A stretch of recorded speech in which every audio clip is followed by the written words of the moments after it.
un apôtre va remplacer ici pour nous parler, pas de la franc-maçonnerie, mais de la christianité et de l'africanité. Lui, on l'appelle apôtre Richard Philas Saint-Eudes. Il est visionnaire de la mission évangélique L'œuvre de Dieu. Bonjour apôtre. Bonjour, bonjour chez vous. Nous vous avons reçu ces derniers dimanches autour de ce thème, christianité et africanité. La christianité nous ramenait à cet esprit ou cette posture christocentrique et l'africanité nous replongeait un peu selon vos explications dans les traditions, dans la culture. Et donc, le message que vous essayez justement de passer, c'était de montrer qu'il y a une corrélation entre christianité et africanité. On peut être, par exemple, pas l'africaniste, et être un véritable chrétien aussi. C'est bien cela. Oui. Essayez d'expliquer au peuple. Il n'y a pas tout de suite d'incompatibilité entre cette fierté de son identité africaine et puis celle d'être chrétien, d'être disciple de Christ. Donc nous avons en tant qu'Africains des valeurs, même traditionnelles. Nous avons notre culture, nous avons notre identité, comme partout dans le monde. Et lorsque l'Évangile vient en Afrique, dans l'histoire, nous savons qu'avant le vrai Évangile, il y a un autre Évangile donc, qui est venu par la christianisation, qui n'a rien à voir avec l'évangélisation. Nous avons fait la différence entre cette christianisation, que nous pouvons appeler romanisation, donc l'arrivée de la culture religieuse romaine, sinon de la religion romaine dans leur conquête du monde, arrivée en Afrique. C'est eux qui devraient être taxés de déculturalisation de la civilisation africaine. Mais avec l'Évangile, les vrais missionnaires qui sont venus en Afrique bien avant et puis plus tard que ceux envoyés par les colons, eux, ils ont évangélisé, mais les premiers, sinon ceux qui sont venus, donc les Blancs qui sont venus avec la Bible en latin, ils n'ont fait que christianiser, donc apporter une institution chrétienne sans apporter la conversion des cœurs, sans apporter le plein évangile de Jésus. Eux, ils n'ont pas évangélisé, ils ont apporté la doctrine de l'homme. C'est eux qu'on doit taxer de la déculturalisation, donc destruction ou suppression de la culture avec les valeurs. L'Évangile n'a pas déculturé notre civilisation, nos valeurs, mais je peux parler de la culturalisation. Donc, acculturer, c'est lorsqu'on apporte une valeur ajoutée dans une culture, lorsqu'il y a un brassage. On peut parler de la culturalisation. Donc, l'Évangile, oui, vient dans chaque culture pour apporter les valeurs du ciel, les valeurs de Christ, la culture chrétienne. Donc, je vais rappeler un numéro de téléphone. Allez-y. À ce niveau, il n'y a pas d'incompatibilité avec la vraie évangélisation, le message de Christ. Au contraire, quand Christ apporte donc, la culture du ciel, la vraie culture divine, les vraies valeurs divines, c'est pour sanctifier nos cultures, c'est pour enlever tout ce qui est mauvais, tout ce qui est satanique dans nos cultures. On peut parler là de décultuer ou décultualiser. Décultualiser décultualiser la notabilité ancestrale, par exemple. Lorsque, au lieu de respecter juste la mémoire des ancêtres dans notre culture et tradition, nous commençons à rendre culte. En ce moment, il faut décultualiser cette notabilité ancestrale. Donc la personne de nos ancêtres qui est bien sûr l'objet de notre admiration historique, etc. Mais on ne peut pas rendre culte à d'autres esprits qu'à l'Esprit de Dieu, à Christ lui-même ou à Dieu. Le vrai Dieu que on rappelle simplement le numéro de téléphone 04 419 07 22 04 419 07 22. Appelez en appel normal, pas par WhatsApp. Appelez normalement, vous pouvez faire des SMS. Bonjour. Vous êtes en direct, bonjour. Bonjour, M. Diaz. Oui, on vous écoute. Bon, j'ai une préoccupation. Oui. Bon, je suis régulièrement notre pasteur. Oui. Bon, il y a un problème de termes qu'il développe. Est-ce que quand il s'adresse avec des termes ou des mots aussi forts, il cible quel public?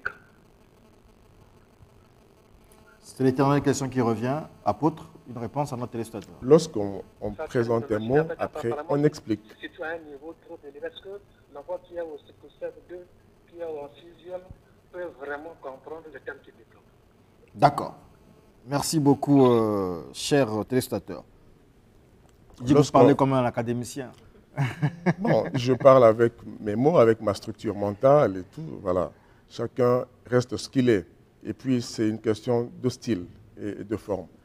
Lorsqu'on parle de cultualisation, on ne s'arrête pas là. On explique qu'il est question de rendre culte aux ancêtres. Et puis, s'il faut enlever le caractère cultuel, rendre culte, j'ai dit à cette notabilité ou à la personne ou à la personnalité de nos ancêtres ou à leur personne, c'est une explication. C'est mauvais lorsqu'on dit un mot et puis on n'explique pas. On a bien dit. Et puis, il n'est pas exclu que le pasteur vous instruise à la télévision. Acceptez cela. Tenez ce mot nouveau, ce n'est pas un néologisme.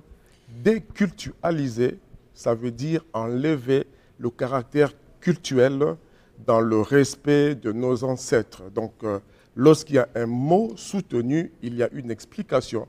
Donc, souffrez qu'on parle avec les mots qui sont nôtres. Apôtre, vous disiez tout à l'heure qu'avant le vrai évangile, il y a eu un autre évangile. Alors, quel est cet évangile? Il y a eu l'évangile incomplet, sinon un faux évangile. Lorsque la Bible vient en Afrique en latin, on a vu la Bible, mais on ne l'a pas totalement ouverte. On l'a présentée de façon sélective pour des raisons de colonisation. Et on ne peut pas dire qu'on a apporté l'évangile. Aujourd'hui, ce n'est plus à cacher. Et c'est pour éclairer la conscience chrétienne. Ceux qui se veulent chrétiennes sont obligés de bien lire la Bible et d'être enseignés sur ce point. C'est pourquoi je résiste à ce que nous entendons ici par christianisme, qui n'est qu'un mouvement religieux. Ça ne nous a pas rendu service. Je suis d'accord avec certains africanistes lorsqu'ils attribuent le christianisme à l'homme blanc. C'est ça qui est importé. Vous dites en fait qu'il y a une différence. Vous dites que l'Afrique connaissait déjà l'évangile avant qu'elle soit christianisée. Voilà. Par les Prumens, les Cypriens, depuis le début du siècle, même l'eunuque éthiopien, l'évangile était ici. Les ancêtres de nos ancêtres ont connu, pour certains, l'évangile. Pour d'autres, ils ont été judaïsés par, en même temps depuis l'Éthiopie. La judaïsation, c'est lorsque la religion juive, donc les juifs qui font partie des ancêtres de nos ancêtres, parce que nous avons des juifs noirs un peu partout, On va jusque prendre chez cet nous, appel. au Bonjour. Congo. Ça, c'est la judaïsation, Oui, donc c'est en direct. la L'apôtre vous religion écoute. juive en Afrique. Dans l'Ancien Testament, si vous voulez. Allez-y, allez-y. Blanc ou noir? D'accord. Jésus était blanc ou noir? Bon, souffrez que Jésus ait été noir. Si ça peut désillusionner plusieurs, ce n'est pas moins une vérité. Jésus était noir, bibliquement, historiquement. Tapez Hans Schuller, voilà, bibliothèque de Tel Aviv. Vous trouverez des documents ou de la documentation. Hans Schuller, donc il y a bien d'autres, les écrivains du 2e, 3e siècle, du 1er siècle ou même avant Jésus. Nous avons des preuves historiques, archéologiques pour prouver. Même les Esséniens l'ont reconnu que Jésus était noir, mais ce n'est pas notre premier sujet. Chancel Rara nous dit bonjour à vous Diaz, je vous souhaite bon courage et de l'excellence dans le travail noble que vous faites en mettant en lumière tous les courants des sciences spirituelles, traditionnelles et religieuses. Que Dieu vous bénisse. Désiré Laure et Vanzoma, à vous la parole. Alors, apôtre Phila, vous êtes de ceux qui soutiennent que Jésus-Christ était noir. Alors, que pensez-vous des panafricanistes qui disent que le christianisme est une religion importée et imposée? Oui, justement, les Africains combattent leur propre richesse. Si je dois parler en tant qu'Africain et fier de l'être, je dirais à cet égard que nous devons être fiers parce que le sauveur du monde est de notre race. Okay? Mais l'homme blanc nous a présenté un Jésus blanc, et cela remonte du 14e et 15e siècle. Et le mannequin qui a été même trouvé, Borgia, donc tapé Borgia, depuis l'Italie et tout ça. Et donc le choix même de ce Jésus blanc était l'objet d'un concours artistique entre Leonardo da Vinci et Michel-Ange, et je crois que c'est Michel-Ange ou l'autre qui l'aurait emporté. Et on nous a présenté donc ce fils Borgia qui était un assassin d'une famille des maltraiteurs, mais religieux, romains malheureusement. Et c'était pour désacraliser l'image même de Christ. Okay? Donc, dans l'histoire, vous lirez, tapez César Borgia, vous trouverez cet homme blanc, voilà, dont l'image a parcouru les siècles jusqu'en Afrique. Donc, le culte consultez africain. l'histoire. Excusez-moi, apôtre. Le culte africain est fondé sur la croyance en l'existence et en la communion avec les ancêtres. Que dit la Bible sur ce culte des ancêtres? Le culte des ancêtres, c'est de ça que j'ai parlé quand je dis il faut décultualiser. Il faut enlever le caractère cultuel dans le respect que nous avons pour les ancêtres. Nous avons expliqué dans la cosmologie, là encore il faut expliquer la cosmologie, c'est la conception du monde des Africains que j'appellerais l'afrospective, si vous voulez.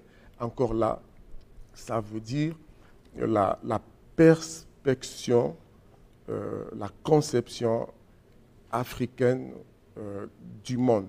Comment les Africains, dans leur imaginaire, voyaient déjà le monde.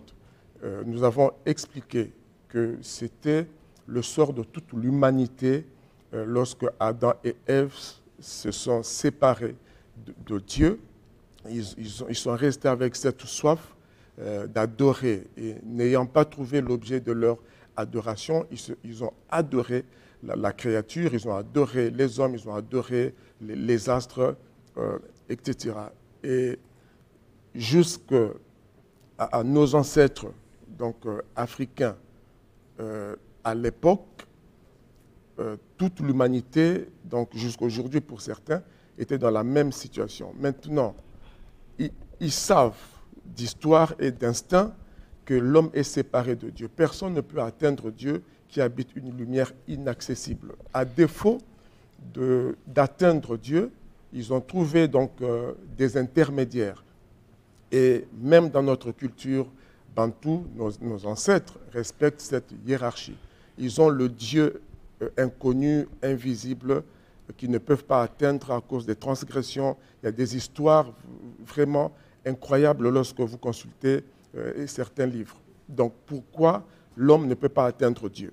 Alors, pour atteindre Dieu, ils ont trouvé des esprits. Bonjour. Et après les esprits, ils ont trouvé les esprits donc comme des anges, L'apôtre comme des Phila vous démons. écoute. On va prendre Et cet appel. après cela, il y a des ancêtres et des chefs coutumiers. Allez-y. En Israël, lui, en tant que chrétien, accepte-t-il que ce qui se passe en Israël, c'est ce que les musulmans disent d'une terre sainte? D'accord. Il pose la question, je semble comprendre. On dit que l'Israël est une terre. Vous parlez de la guerre ou de la terre? La terre Voilà. connaissait la guerre actuelle, est-ce que c'est saint? Voilà. Israël, est-ce que c'est la terre sainte? Est-ce que c'est la terre promise? C'est la question qu'il pose. Bon, La terre et la guerre. Ah, la terre et la guerre. On ne vous comprend pas. Bon, voilà.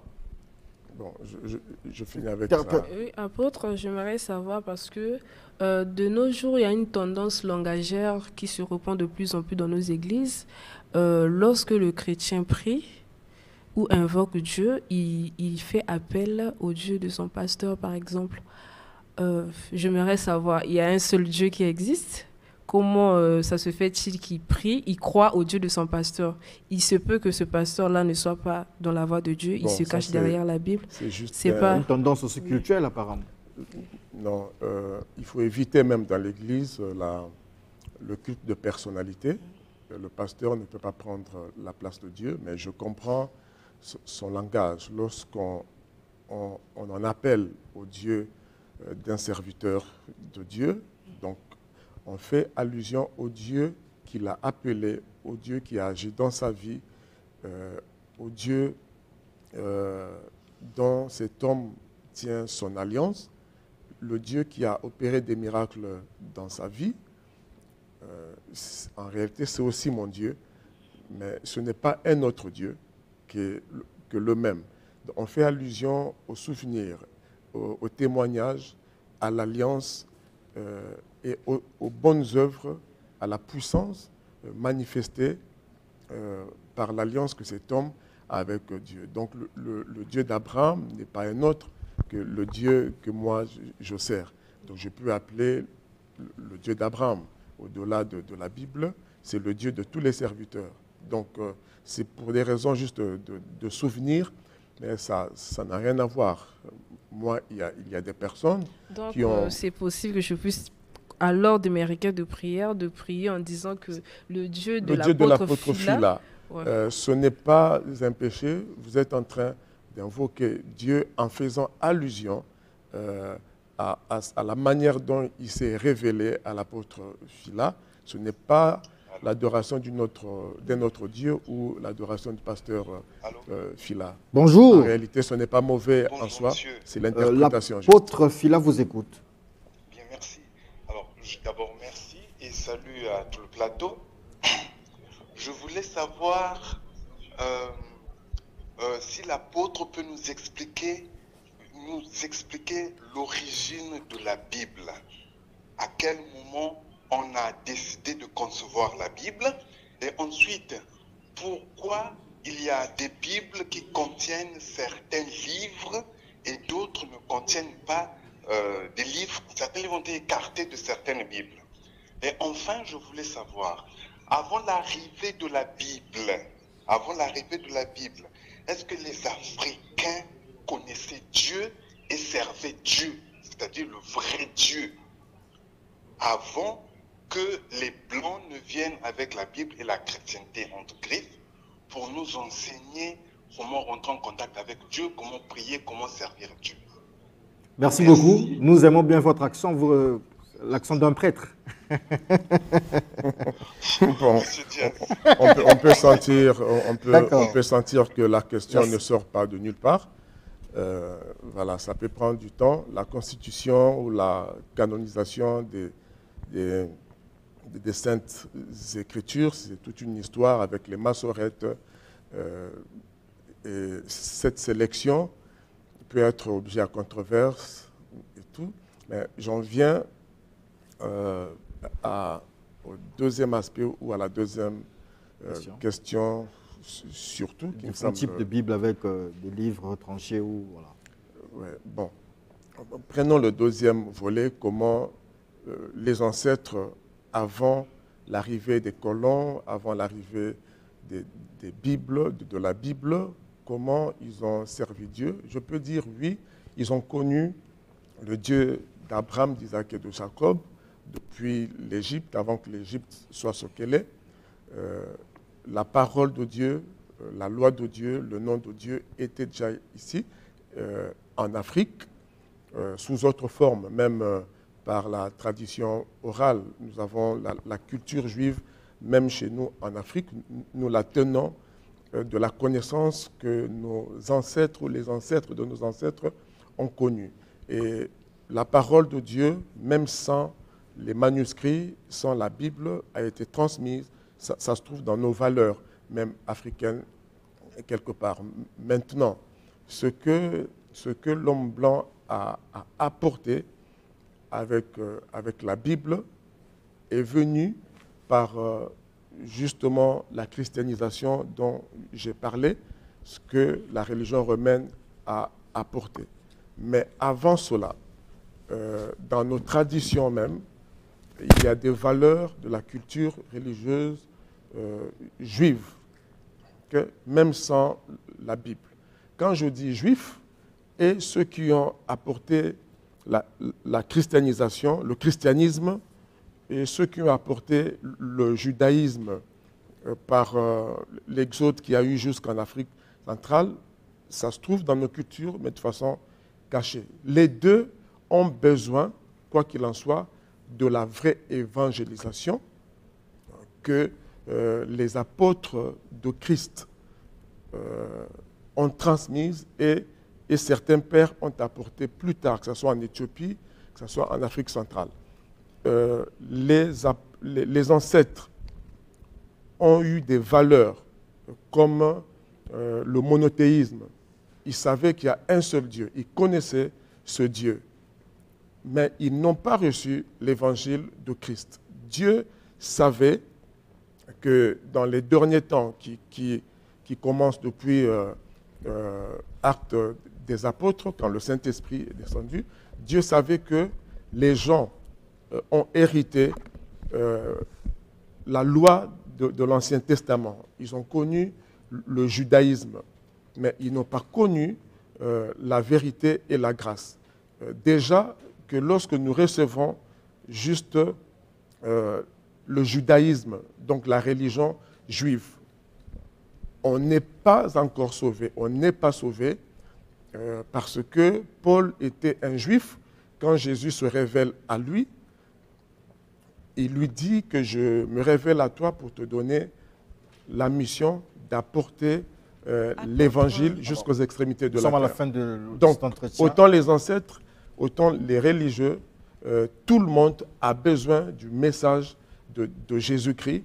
Même si nos ancêtres ont connu l'éternel Dieu, donc Nzambampungu, ils ont besoin, comme toute l'humanité, de passer de l'Ancien Testament, de l'Ancienne Alliance à la Nouvelle Alliance. Il y a ce que vous dites, allez-y. Il n'y a que Jésus Apôtre, qui peut le faire. S'il vous plaît, est-ce que rendre culte aux ancêtres fait partie des principes du christianisme? Il ne reste qu'une... Rendre 10 culte secondes, aux ancêtres. Non, Ça fait partie des principes du christianisme. non, pas du tout, parce que les apôtres eux-mêmes ont dénoncé cela, ont dit qu'il n'y a qu'un seul esprit, il n'y a qu'un seul médiateur. Les ancêtres sont inscrits dans l'ordre des médiums. Donc quand nos ancêtres donc vivants cherchaient à atteindre Dieu, il n'y avait pas de chemin, il n'y avait pas de médiateur, ils ont trouvé des esprits, les esprits des ancêtres, les chefs du village, etc., comme des intermédiaires. Dans 1 Timothée chapitre 2, verset 5, il est écrit, il n'y a qu'un seul Dieu et un seul médiateur, c'est Jésus-Christ. Donc, on n'a plus besoin des médiums, on n'a plus besoin de médiateurs.